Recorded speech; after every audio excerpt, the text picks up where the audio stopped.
తానిలా ఎందుకున్నాడు తనకే అర్థం కాదు.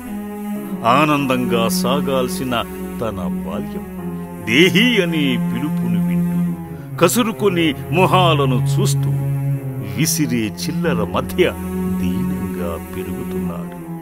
వేలుపట్టి ప్రగతి పథంలో నడిపించాల్సిన అమ్మ పేదరికం ఈ పిల్లవాడి అదృష్టాన్ని వెక్కిరిస్తోంది. అమ్మ చంకనెక్కి తాను ఒక భిక్షపాత్రగా మిగిలిపోయాడు. ఇలా భిక్షాటన అనే వికృత క్రీడలో దురదృష్టవంతులుగా మిగిలిపోతున్న పసిపిల్లల్ని కాపాడుకుందాం. భారతదేశం సర్వ సౌభాగ్య దేశంగా సగర్వంగా నిలబడటానికి సేవా భారత్తో కలిసి నడుద్దాం. దేశాన్ని భిక్షాటన రహిత దేశంగా నిలుపు